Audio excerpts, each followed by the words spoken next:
Senator Patty We're joined Murray by and the Attorney Vice General Chairman of the Pam full Bondi committee, were Senator seconds into the Murray's hearing when Thank you very everything much, snapped. Mr. Chairman. It started with a Attorney single General question, Bondi, sharp, we are in a direct, deeply alarming impossible to moment dodge. where law And for the order next is half being hour, the replaced room by watched two chaos of the and most corruption and unflinching really figures whatever in Trump Washington wants. collide. And your Murray wasn't department's just pressing for answers. independence and its She was capacity exposing to a do its Justice job Department have that, eroded before in her our view, eyes. had We have drifted seen so far respected from its career purpose officials that who've even been fired seasoned for doing their lawmakers were job. stunned. The Thousands tension more are hit being instantly, pushed out with the kind of your moment where buyouts and every the threat of staffer in the mass room firings, stops and entire typing and just divisions are listens, being eliminated, because the stakes are and suddenly grants have bigger than been politics. canceled. We're joined by the Vice Chairman of the full committee, Senator Murray is recognized. Thank you very much, Mr. Chairman. Attorney General Bondi, we are in a deeply alarming moment where law and order is being replaced by chaos and corruption and really whatever Trump wants. And your department's independence and its capacity to do its job have eroded before our eyes. We have seen respected career officials who've been fired for doing their job. Thousands more are being pushed out with your buyouts and the threat of mass firings, and entire divisions are being eliminated, and grants have been canceled illegally. So I have questions about how and why those decisions are being made, and importantly, whether you're adequately resourcing DOJ to do its job. But before I turn to my questions, I do want to raise my alarm about the troubling pattern of trampling basic rights. Detainees, including U.S. citizens, being shipped overseas without any due process. Elected officials are detained for conducting oversight, and a U.S. senator gets tackled to the ground for asking questions at a press conference. This is not the country I know or the values I believe in, and I hope that colleagues on both sides of the aisle will agree with that. Now, to the questions. Yesterday, and I know that Senator Van Hollen raised this issue, a former DOJ attorney filed a protected whistleblower complaint accusing Deputy AG Emil Bove and senior DOJ leadership of defying court orders, including through, quote, lack of candor, deliberate delay, and disinformation, unquote. The complaint also accuses this administration of firing the whistleblower for, quote, telling the truth to the court. These allegations are deeply concerning. Now, I know you said that you can't discuss the case, but can you confirm that you agree that this administration should follow court orders? We will follow court orders, Senator. The entire administration will follow court orders. The problem arises in the district courts. All these district courts throughout the country are tying our hands. But here's how we will follow them when we get to the United Supreme Court. I need to ask we're winning. A number of questions. And so, yes, I know we're following the orders of the court. Let me ask my questions.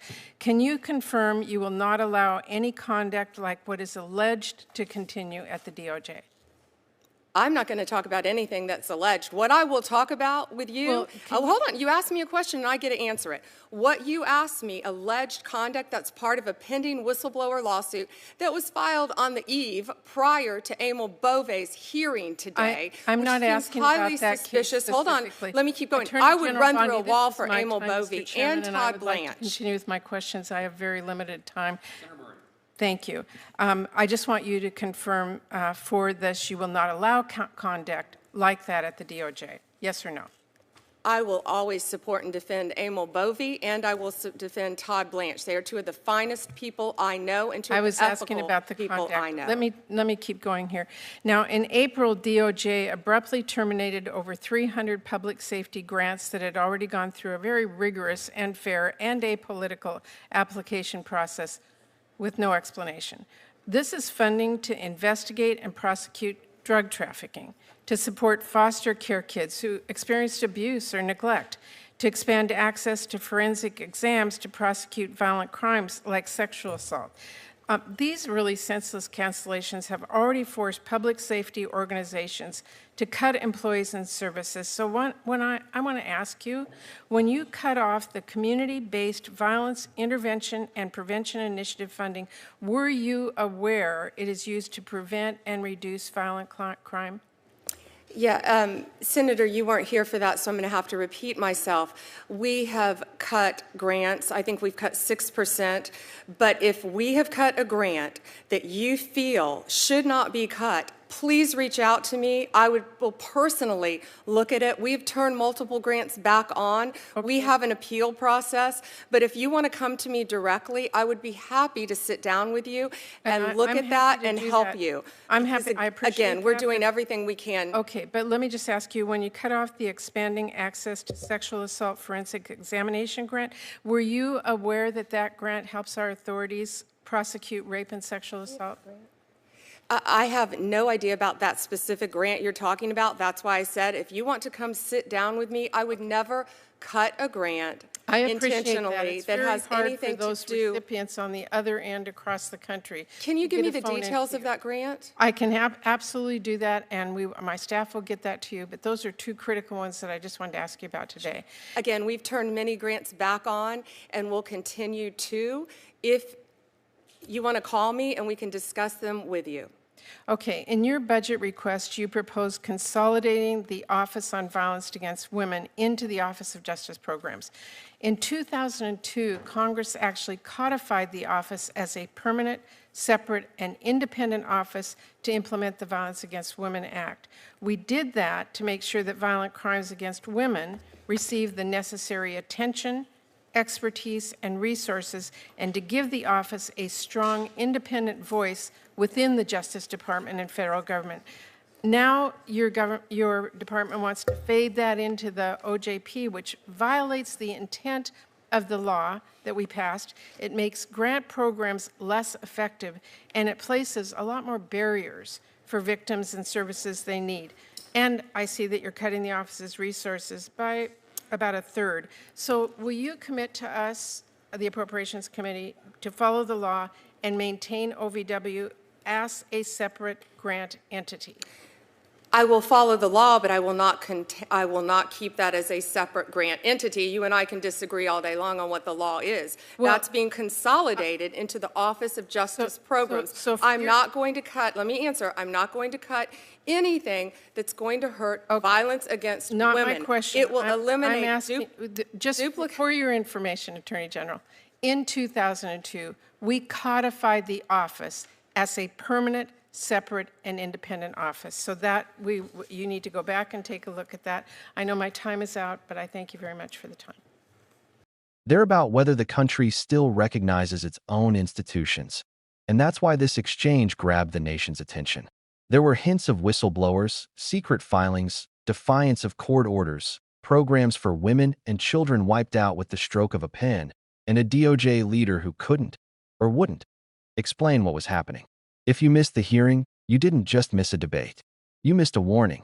Because what Murray uncovered in those few minutes, no one expected Bondi to struggle to answer. And yet she did. But before this turned into the Senate's most heated oversight clash of the year, the tension began with Murray laying out a chilling pattern. Detainees, including American citizens, shipped overseas without due process, elected officials detained for performing oversight, and a sitting senator physically tackled during a press conference simply for asking questions. Murray said she didn't recognize this country anymore. And in the silence that followed, it was clear many others felt the same. That's where the confrontation truly began. When Murray raised the newly filed whistleblower complaint, one accusing senior DOJ leadership of ignoring court orders through what the filing called deliberate delay, lack of candor, and disinformation, the room tightened. The complaint didn't just describe procedural mistakes. It alleged retaliation against the attorney who insisted on telling the court the truth. This wasn't rumor. It was a documented filing, time-stamped just 24 hours before one of the officials involved appeared before Congress. Murray called that timing highly suspicious. So she asked a simple question. Could Bondi confirm that she would not allow conduct like this to continue inside the Justice Department? And Bondi refused. Instead, she said she wouldn't discuss anything alleged, and immediately pivoted to praising the two officials named in the complaint, describing them as the finest people I know. She didn't condemn the alleged retaliation. She didn't defend the integrity of the reporting process. She didn't even agree that ignoring court orders would be wrong. Murray pushed again, but Bondi stood firm. Talking about loyalty, not legality.it was one of those rare Senate moments where the witness's answer was more alarming than the question. Murray saw it too, and she didn't waste a second moving to the next issue. because what came next had real-world consequences far beyond the hearing room. She turned to the abrupt termination of over 300 public safety grants, programs already vetted, approved, and awarded through a rigorous, apolitical process. These programs weren't symbolic. They were lifelines: funding for drug trafficking investigations, support for abused foster children, resources for community-based violence prevention teams, and most critically, grants for forensic exams, used to prosecute some of the most violent crimes imaginable. Murray asked Bondi if she knew that cutting certain grants meant shutting down programs helping authorities conduct exams that bring justice in rape and assault cases. Bondi's answer: "I have no idea about that specific grant." It wasn't a misquote. It wasn't taken out of context. She said she had no idea. For many watching, that moment was more revealing than the whistleblower complaint, because it showed a Justice Department head not only cutting essential programs, but doing so without understanding who was harmed. And Murray didn't let the point slip by. These weren't disposable programs. They were tied to the lives of survivors, real victims already navigating traumatic systems. When the DOJ pulled their funding with no explanation, the consequences were immediate. Staff laid off, services cut, thousands left in limbo. But Bondi insisted there was an appeal process and that she'd turned multiple grants back on. The problem, Murray pointed out, was that the damage had already been done to the organizations that relied on these grants to keep people safe. And yet Bondi kept insisting she would be happy to sit down and discuss it later. Still, Murray wasn't done. She moved into what became the most legally explosive part of the hearing: the DOJ's attempt to dissolve the Office on Violence Against Women. This wasn't a small office. It was created by Congress as a permanent, independent entity dedicated to implementing the Violence Against Women Act. Independence wasn't optional, it was the law. Congress codified it in 2002 to ensure that crimes against women receive the resources and focused attention they deserve. But Bondi's DOJ wanted to fold this office into the Office of Justice Programs, effectively erasing its independence. Murray asked whether Bondi would follow the law and preserve the office as Congress intended. Bondi responded, "I will follow the law, but I will not keep that as a separate grant entity." The statement made no legal sense, and Murray said so, firmly. Once again, Bondi insisted on consolidation, despite the law requiring the office to remain independent, despite bipartisan support for keeping it separate, and despite concerns from victims' advocates nationwide. This wasn't a misunderstanding. It was an intentional restructuring that directly contradicted congressional authority, and as Murray wrapped her questioning, the contrast between the two women was unmistakable. Murray was focused on victims, the rule of law, the integrity of oversight, and the safety of communities across the country. Bondi's responses were a mix of dismissals, claims of ignorance, and repeated praise for political allies. When the exchange reached the public, it struck a nerve. Viewers recognized the bigger picture Murray was pointing to: a Justice Department that no longer acted like the neutral enforcer of law, but one that appeared increasingly aligned with political loyalty. A department cutting crucial grants without understanding their purpose. A department attempting to quietly dismantle a legally protected office for women.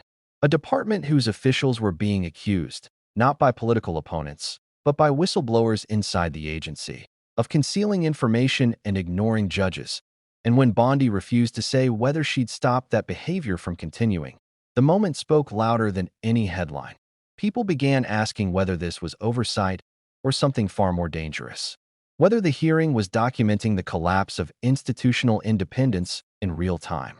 Whether a DOJ that once protected the most vulnerable was now operating without transparency, accountability, or regard for the law. The confrontation between Murray and Bondi wasn't just a clash of personalities.